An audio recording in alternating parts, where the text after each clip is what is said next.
Good morning, you guys. Well, we never did make it out onto the river last night. It was about 9 o'clock by the time we got here to the landing, and it was pitch black out, and we just figured we'd start early, so spent the night here next to the truck. There's the tarp, and it got cold last night. You can see we got, that's a good little layer of frost. But just gonna make up some coffee, do a quick pack up, and try and get on the river. I'll introduce you here. This is my dad. That's Chris. Hey, hey. And you'll be seeing lots of him over the next couple of days here once it gets a little lighter out and we're floating down the river. So I'll probably bring you guys out once we launch this boat. Well, we are on the river now, so this is a super cool trip. We're gonna be floating from Coal Banks down to James Kip Landing. It's gonna be about 7 days that we're gonna spend on here. That'll give us time to kind of explore, hang out. And this is a stretch called the Missouri Breaks on the Missouri River. We're going through Montana. And this whole area is, this is where Lewis and Clark came through. So, you know, it's true Badlands out here in a lot of areas. And we're going to be hiking through some slot canyons, I think, and fishing some, you know, seldomly fished areas. So I think it should be a really, really amazing trip. Tastes good. I like sheep. I also think sheep are cool animals. They're kind of just, they're fuzzy, they're cute. We got a fish! Nice. I think this is a walleye.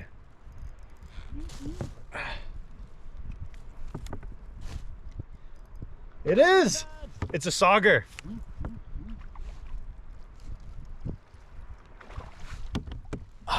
Here.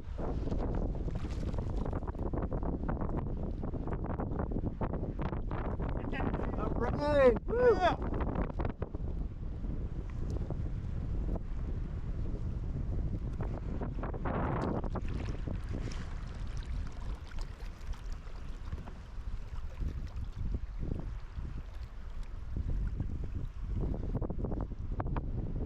Look at that. All right. Got lunch. Nice. All right, well, I apologize it's so windy, but this is lunch. This is a sauger, and we're allowed to keep 2 of these per day. So no size limit. This one's gonna be lunch, and I think this is gonna be super tasty. So I'm gonna get it dispatched, and then I think that we're gonna go find somewhere to hang out. Well, we just got out to set up camp, and or not camp, but to set up to cook here, to cook up that sauger I just caught. And never gonna believe, I walk, I'm like, oh, what's that furry thing up in this tree? Look at what I just found. Check this dude out. What's up, my man? How you doing?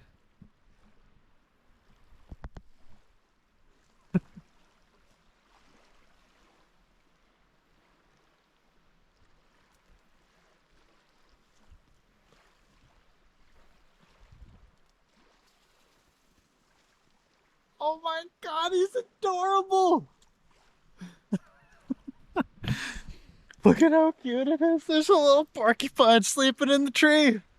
Oh, check this out, you guys. No freaking way. Look at this. That is a big oyster mushroom. And that is edible. That is super delicious. That's a nice one too. That's a big one. Wonder if there's any more. Well, we're gonna pick that. We'll leave it here now. We'll grab it on the way back, and that'll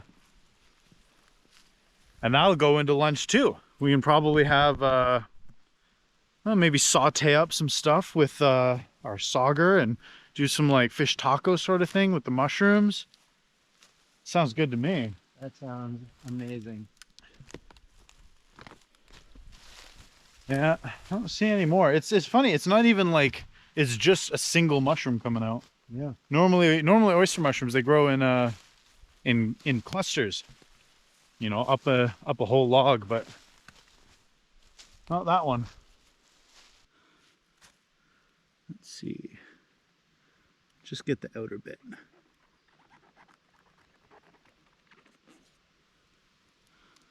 Look at that.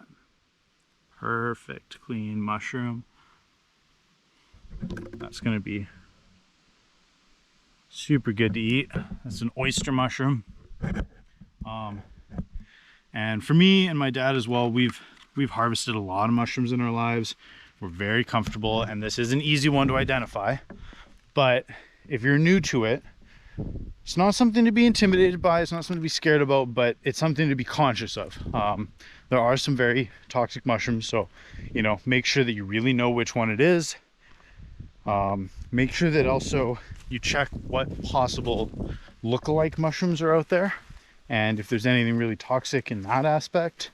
You know, maybe ask some other people. If you know somebody who's knowledgeable, ask them what they think, just to make sure that you're really confident. And otherwise, it's an amazing hobby. So definitely wild mushrooms are a super good thing to get into foraging, and I think they seem a lot more intimidating than they actually are once you start. All right, so we got our sauger here. It's nicely bled out. I'm not gonna gut it, I'm just gonna fillet this guy. So we'll get started here. And it's not a fillet knife, but I can do it with this.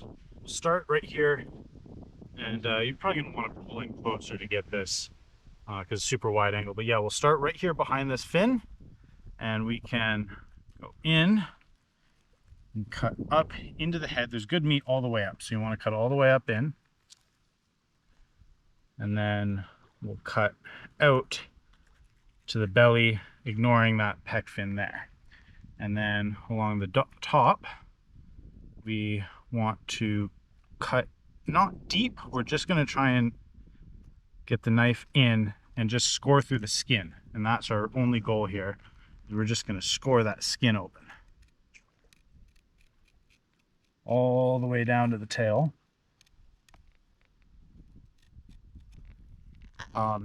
Pro tip, if you don't want to dull your knife down, ask for your dad's knife and you can dull that one down instead. Hey, wait a minute. And you're just going to feel along the backbone with the knife. So feel, just running along, and eventually these are the ones that come up off of the back that are in here, and you'll hit that spine that runs down the middle. So we'll just cut into that to begin with, all the way down to the tail, all the way up at the head. Once you've cut to there, then I can go over top of it, and you can see inside. I'm able to just run, push the knife straight through, get the tail section out, and then the ribs are the trickiest part, and because there's some bones that come off of those, and you just practice working over the ribs is what it really comes down to. Do you want to maybe come behind me here and film a little bit?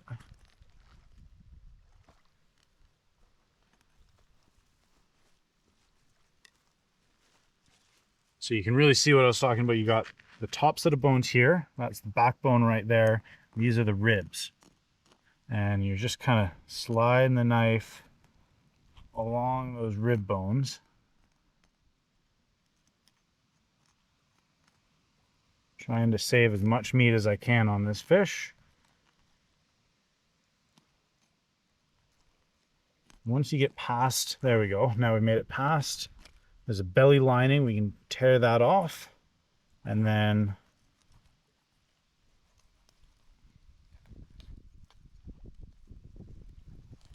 whoop, almost lost the fish. Cut all the way down. And there you go. That's your fillet. There's probably going to be, yeah, you can feel them here. There's some bones running through here. You can't get those out unless you cut it out. But otherwise, there's a boneless fillet. I'll get the other side done and then I'll skin these up.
Here's our fish, some mushrooms. I think there's a couple of fried ants in there.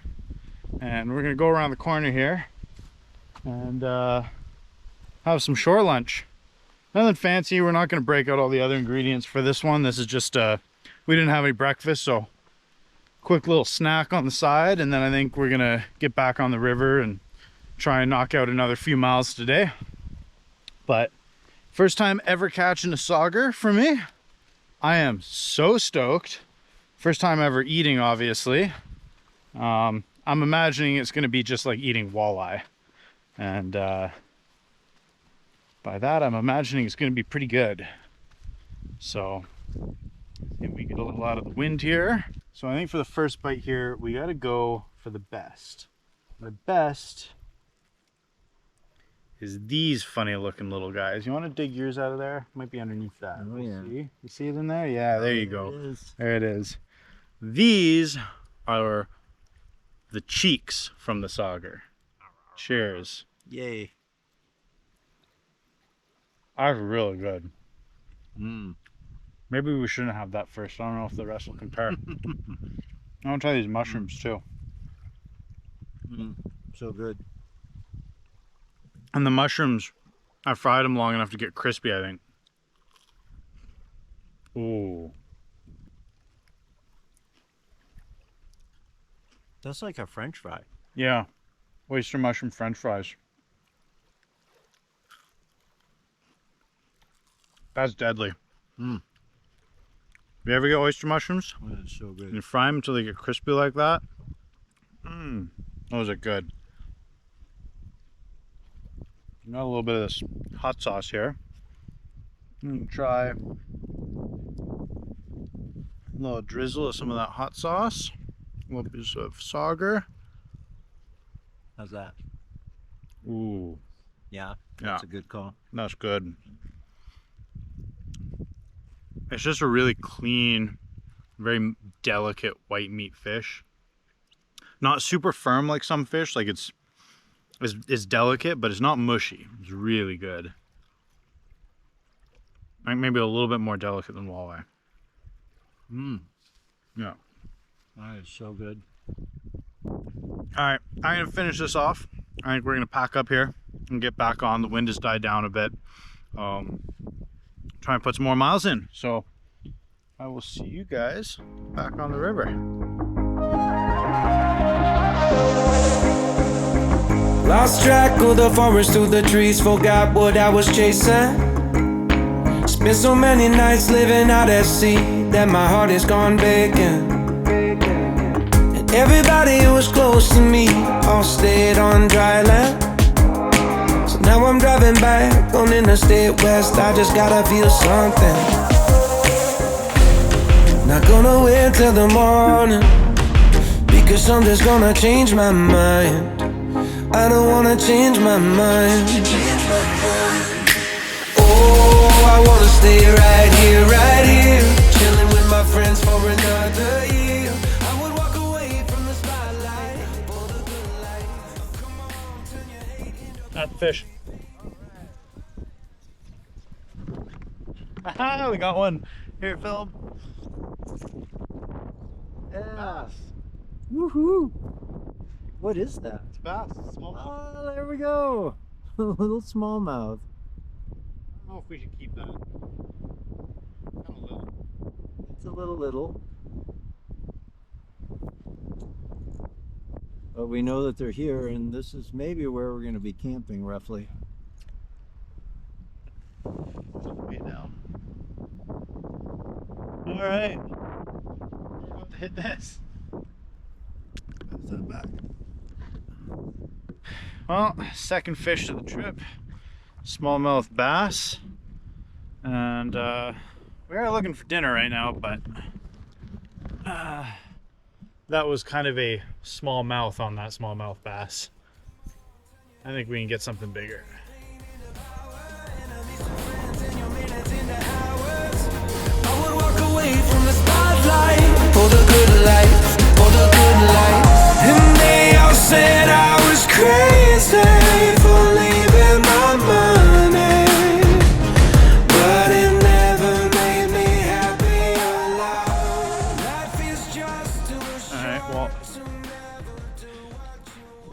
This is potential camp region anyway. We're going to explore.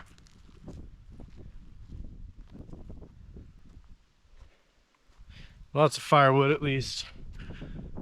Albeit there's a little bit more cow pies than I would like.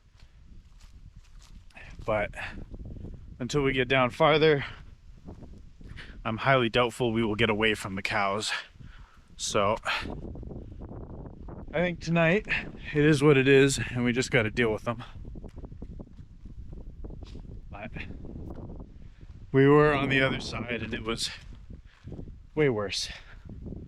So I think we'll be able to find somewhere here that's flat, set up camp, and also be able to hang out by the water and fish a little bit and not just get blasted with wind, because it has been horrifically windy almost the entire day. But sun's going down. I actually climbed a little higher and now I can see it. I couldn't see it before. And I think it is time to call it, set up and enjoy our evening, because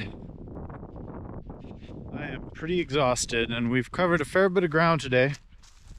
And I think we might even get some rain tonight. Unfortunately, we're calling for it, so we shall see.